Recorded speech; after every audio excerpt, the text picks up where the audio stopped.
दोषी अगर कोई था तो मैकाले की शिक्षा पद्धति थी, क्योंकि ये सारे विषय उस समय आसानी से चल सकते थे, बड़े इजी वे में, इजी गोइंग जिसको कहते हैं, निपटा सकते हैं। क्या आपको लगता है कि देश जिस समय बढ़ रहा था उस समय हम इस सिविल कोड की बात करते नहीं करते, इस तरह की कोई व्यवस्था नहीं बनाते, तो क्या लगता है आपको कोई नैतिक आधार से कोई ऐसी पॉलिटिकल चेतना हो सकती थी तो इस तरह का बात करती इस देश में? उस समय तो परिस्थितियां और अनुकूल थी। लेकिन मित्रों, ये देश उस समय जो लंबी रात्रि के बाद जो भोर हो रही थी, उसकी जो कुछ किरणें दिखाई दे रही थी, उसके आगे एक लंबा धुंध था।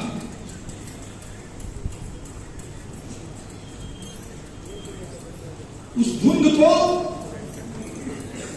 लोग समझ नहीं पाए, उस बात को लोग समझ नहीं पाए। यूनिफॉर्म सिविल कोड को समझने के लिए हमको कॉन्स्टिट्यूएंट असेंबली की तरह काम करना होगा। कॉन्स्टिट्यूएंट असेंबली यानी जो न्यायालय के अंदर विधिक व्याख्या होती है, उसकी अपनी एक सीमाएं हैं, अपना एक दायरा है, उससे बाहर नहीं जा सकते। लेकिन इस सिविल कोड को समझने के लिए हमको जूरिस्प्रूडेंस समझना पड़ेगा, भारत के जूरिस्प्रूडेंस को समझना पड़ेगा। और इस सिविल कोड जैसी और भी कई समस्याएं हमारे सामने हैं जो अपने आप चलना शुरू हो जाएंगे, ठीक होना शुरू हो जाएंगे। जिस देश की इतनी बड़ी जनता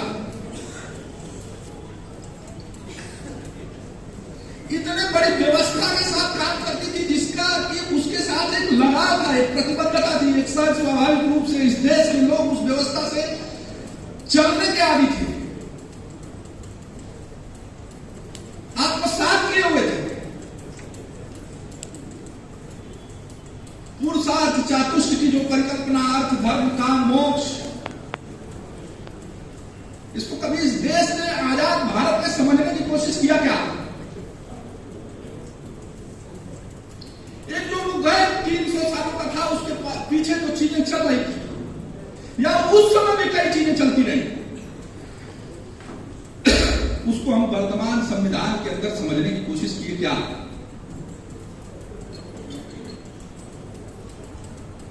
आपको लगता नहीं कि एक देश की जो बनी बनाई व्यवस्था थी, हम बार बार कहते हैं कि देश के अंदर मॉरलिटी डीके हो रहा है, नैतिकता का क्षरण हो रहा है, ह्रास हो रहा है। न्याय क्या है? इस बात को समझना पड़ेगा। अगर हम उसको समय रहते नहीं समझे तो बहुत सारी समस्याएं और आने वाली है। जैसा हरि जी बता रहे थे, आप एक बात सोचिए कि जब इस देश में स्त्री पुरुष साथ रह रहे हैं तो उसको नाम देने के लिए क्या करते हैं? लिविंग रिलेशनशिप की बात करते हैं। जब स्त्री पुरुष साथ रहेंगे तो उसको आप लिविंग रिलेशनशिप कहिए, और जब पुरुष पुरुष स्त्री स्त्री साथ रहेंगे तो उसको मैरिज कहिए। ये है क्या? आखिर ऐसा है क्या? इसके पीछे है क्या? इसके पीछे टोटल हिंड्रेंस क्रिएट करना, जो कि भारतीय संस्कृति आज इस रूप में सामने आ रही है। एक बार कहीं ना कहीं भारत रिवाइव हो रहा है, लोगों को लग रहा है कि देश पटरी पे आएगा। 370 की जो वो समस्या बार बार चिल्लाते रहे, इतने लंबे समय तक चिल्लाते रहे, आपको भी लगता होगा क्या हुआ? 370 खत्म हो गया, इस देश में कौन सा भूचाल आ गया? कौन सी ऐसी दिक्कत आ गई? चरण सिंह ने अभी बताया, जमींदारी एवोल्यूशन एक्ट। इस देश में जमींदारों की इतनी जमीनें गई इस प्रदेश में इतनी जमीनें गई, कौन सा आंदोलन हुआ, कौन से लोग मर गए? जमीन से ज्यादा आपको लगता है क्या कि किसी आंदोलन का कारण जमीन से ज्यादा कुछ हो सकता है? फिर भी ऐसा चलता रहा, कहा जाता रहा दिक्कत आ जाएगी, ऐसे हो जाएगा, वैसे हो जाएगा। सवाल ये है, तो मैंने कहा, मैं एक बार एक विचारक को पढ़ रहा था, तो उसने कहा था, एक पेपर का लेख था कि मैकाले में मुस्लिम मानसिकता को जगह मिली और वो मुस्लिम मानसिकता बाद में मार्क्स की मानसिकता से पोषित होती है। बड़ा एक सोचा समझा सा जाल आप जब देखेंगे पीछे आपको दिखना शुरू होगा, लेकिन आपको निश्चित रूप से इस बात को समझना पड़ेगा। आप जानते हैं एक कॉन्सेप्ट है मोक्ष, मैं इसलिए बता रहा हूं कि भारत को समझना पड़ेगा, भारत के अर्थों में समझना पड़ेगा।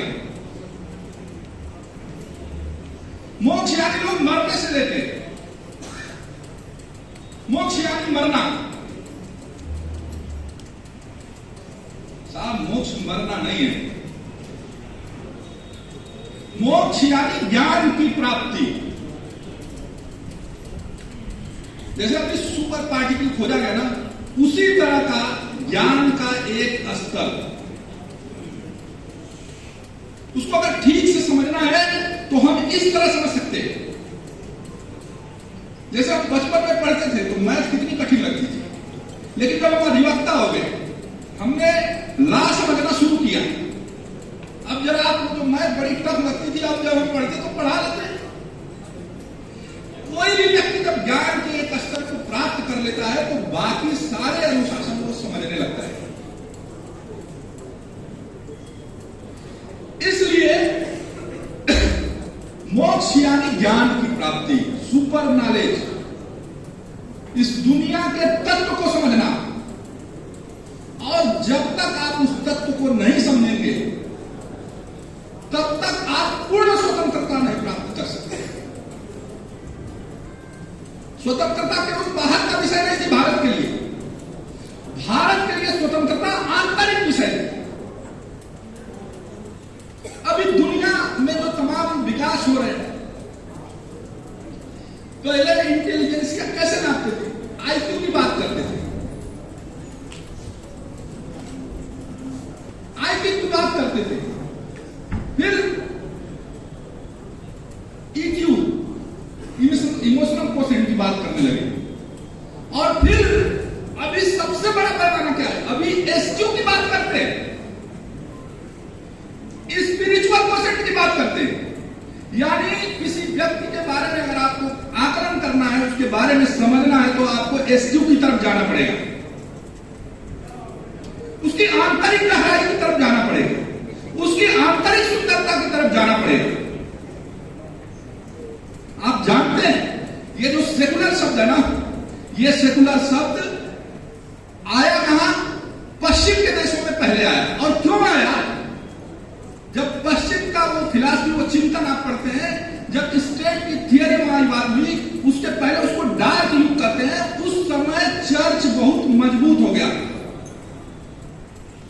और चर्च जो था वो स्टेट की सत्ता को, राजा की सत्ता को गवर्न करता था।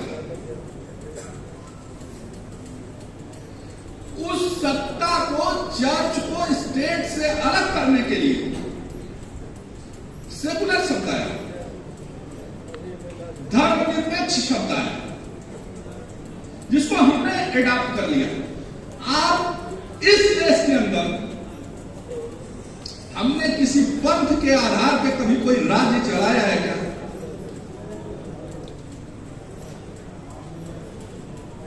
जिस देश में इतने सारे देवी देवता, इतनी सारी पूजा की पद्धतियां,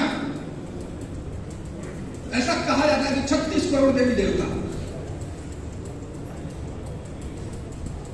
हिंदू धर्म की कोई एक किताब है क्या